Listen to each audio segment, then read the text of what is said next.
네, 안녕하세요. 드림 파트너스입니다. 오늘 7월 9일 금요일이었고요. 장 마감을 보도록 하겠습니다. 코스피는 마이너스 1.07%, 코스닥은 마이너스 0.54%. 장중에 굉장히 많이 빠졌죠. 거의 2% 가까이 하락을 했다가 오후장에 이제 반등을 했습니다. 시초가부터 아주 강하게 하락했고 점심때쯤을 이제 기점으로 해서 이렇게 반등을 했습니다. 외국인들의 매수가 좀 들어왔고요. 이제 코스피는 개인들의 매수가 굉장히 강했고요. 1조 8천억 정도. 코스닥은 외인들이 한 700억 정도 매수를 하면서 반등을 좀 했습니다. 0.5%면 사실 글쎄요, 이게 2% 빠졌을 때는 좀 공포스러울 정도로 하락을 해서 사실 지금 지수가 상당히 고점이잖아요. 그래서 뭐 여러 가지 이유가 있겠지만 코로나 때문에 이렇게까지 많이 빠지고 추세가 바뀌는 게 아닐까라고 걱정이 될 정도로 많이 하락이 됐는데 다행히 반등을 해서 0.5% 하락 마감했는데요.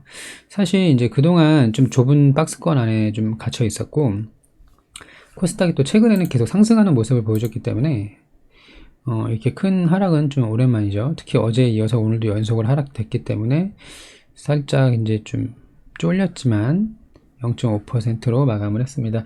이 정도는 뭐 늘상 있는 하락이라고 볼 수가 있어요. 사실은 과거에도 많이 있었죠. 이거 차트만 봐도 이제 지난 여기 몇 월이죠?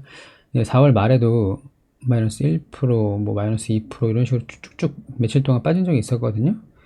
그래서 여기서 또 글쎄요, 지난 4월처럼 빠지지 말라는 법은 없는데 다음 주에 이제 확진자 추세를 좀 지켜보고 국내뿐 아니라 이제 외국도 이제 추세를 좀 봐야 될 것 같아요. 빨리 그 변종 코로나가 좀 잡히길 좀 바라봅니다.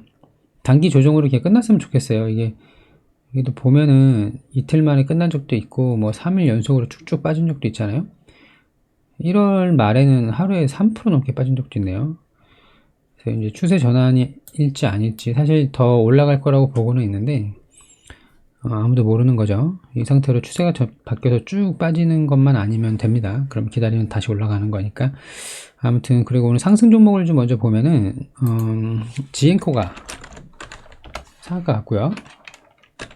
큐로컴이 상한가를 갖고 큐로홀딩스 22% 상승했습니다. 근데 사실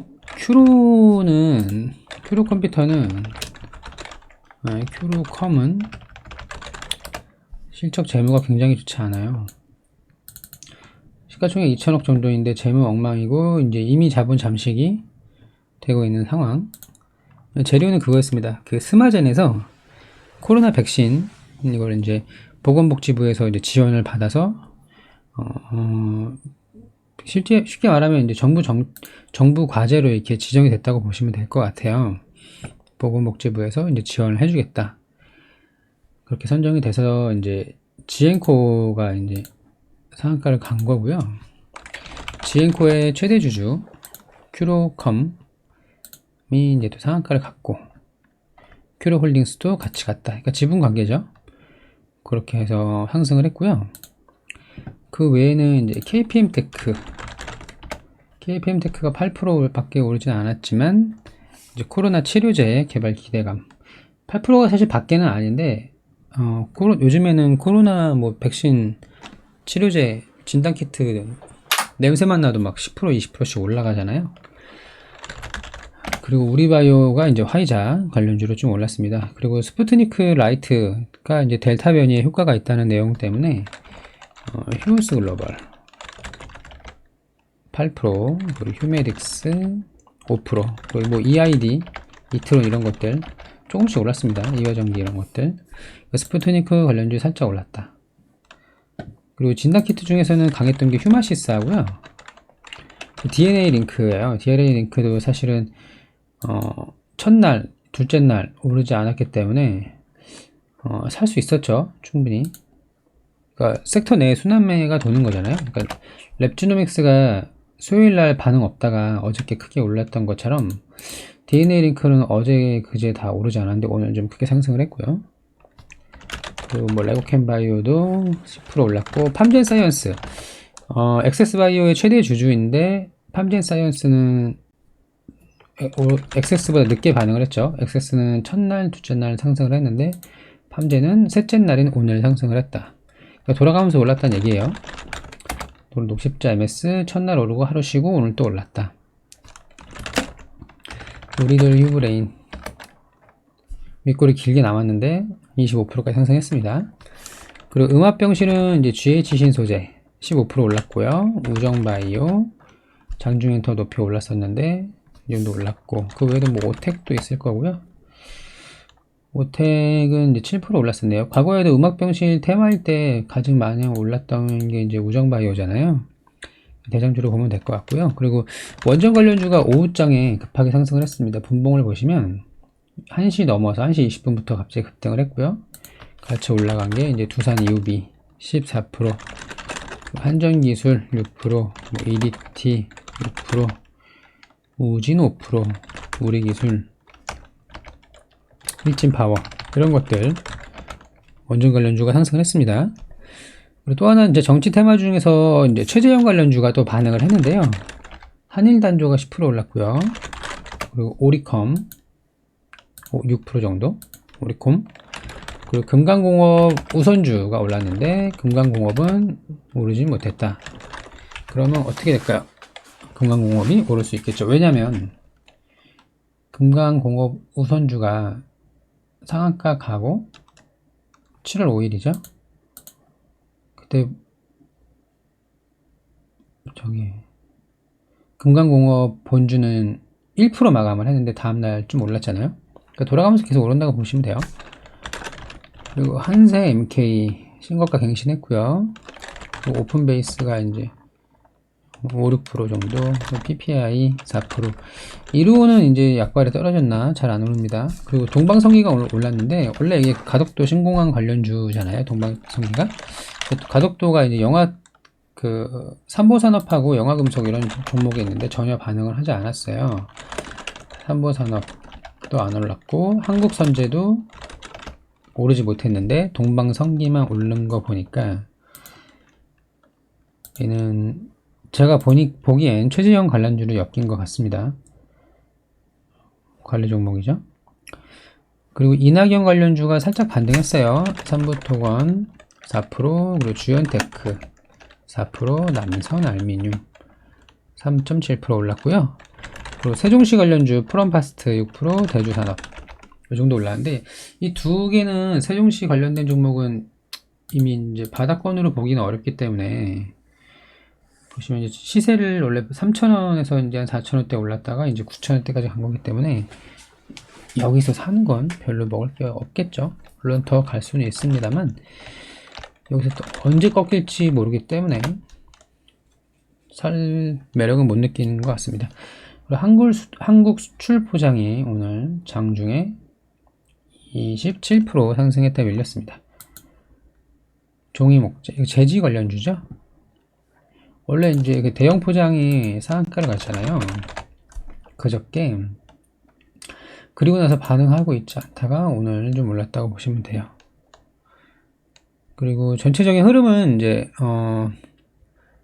재택근무, 온라인 수업, 원격 의료, 그 코로나 수혜주들이 오전에 강했다가 오후에 싹 다 밀렸다. 이렇게 보시면 될 것 같아요.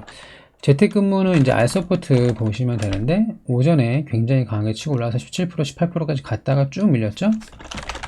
ECS 비슷합니다. ECS, 링네트 비슷하죠. 움직임입니다. 오전에 다 강했다 밀렸고요. 온라인 수업은 아이스크림 에듀가 오늘 제일 강했는데 그나마 좀 상승 마감을 한 편이고요. 그 외에도 뭐 메가 MD나 비상교육 이런 것들 다 오후장에 밀렸고, 원격 의료도 이제 인성정보, 오늘 인성정보가 상한가까지 갔었는데 원격 의료 관련주 풀리면서 14% 마감, 그래도 많이 저긴 했죠. 상승을 한 편이죠. 그 외에 이제 비트컴퓨터랑 유비케어, 비트컴퓨터는 보합 마감했고요. 장중에 진짜 잘 올랐는데 오전에. 그리고 유비케어도 뭐 거의 다 반납을 했습니다. 이렇게 오후장 가서 반납을 한 게 제 생각에는 코로나가 주말 사이에 좀 잡힐 거라는 기대감이 있는 것 같아요. 왜냐하면 그동안 이제 우리나라는 통제를 잘 해왔고 중간중간에 이제 좀 팬데믹, 뭐 대유행할 거를 좀 우려했던 적이 몇 번 있었는데, 그래도 그 긴 시간 끌지 않고 처음에 잘 대응을 해서 금방 이제 통제를 해왔기 때문에 아마 주말이 지나고 다음 주에 혹시라도 이제 1000명대 이하가 된다면 재료 소멸로 볼 수도 있으니까 차익 실현을 더 빨리 한 걸로 보입니다. 뭐 주말 사이에 어떤 악재가 나올지 모르기 때문에 그래서 대부분 밀렸다. 진단키트 일부 제외하고요. 백신 치료제 몇 개 제외하고 이렇게 해서 장 마감을 이제 대충 정리를 해봤습니다. 그러니까 정치 테마주 중에서는 이제 최재형, 이낙연 그리고 이재명 테마주 조금 올랐고요. 이재명 건 안 봤는데 범양검명 10%, 플랜티넷 10%, 오리엔트 바이오. 얘는 뭐 모르겠어요. 그리고 프리엠스까지 살짝 올랐으니까 최재형, 이재명, 이낙연 관련주 조금씩 올랐고 코로나 수혜주 오후장에 밀렸고 원전이랑 세종시가 좀 올랐다. 이렇게 보면 될 것 같고요. 관심 종목은 저는 이제 파라텍을 보고 있습니다. 보고 있는 게 아니라 사실 이미 매수를 했죠. 이재명 소방법 개정, 얼마 전에 이제 쿠팡 물류센터에서 화재 발생하고 이런 일이 좀 있었잖아요. 이거는 이제 사실은 이제 3,800원을 매수를 했어요. 목요일에 매수를 했습니다. 목요일. 그 플러스 기타 정치 테마주. 이제 만약에 단기 조정이었고 단기 조정이 이제 끝나고 다음 주부터 다시 상승 랠리가 온다고 하면은 저는 다시 정치 테마주 쪽으로 수급이 강하게 몰릴 거라고 생각하기 때문에 그래서 파라텍을 좀 매수를 했고요. 더 빠지길 바랬습니다. 3,500원까지 빠졌으면 얼마나 좋았을까 싶었는데 좀 높은 자리인 거 알면서도 어쩔 수 없이 잡을 수밖에 없었습니다. 다만 비중을 나눠서 매수할 거기 때문에 혹시라도 좀이라도 빠지면 더 추가 매수할 그 계획을 가지고 있어요. 그래서 저는 파라텍을 좀 관심 있게 보고 있다. 안 오를 수도 있겠죠. 이제 각자 이제 다른 정치 테마주 뭐가 있나 이런 거 잘 좀 찾아보시길 바랍니다. 그 건자재 쪽, 인테리어 쪽도 괜찮을 것 같고요. 그 외에도 뭐 몇 개 있죠. 정치 테마주 다시 돌아갈 가능성이 높아 보인다. 이렇게 장 마감하면 될 것 같습니다. 한 주 동안 모두 고생 많으셨고요. 전 또 다음 주 월요일 날 마감 분석으로 찾아오도록 하겠습니다. 네, 감사합니다.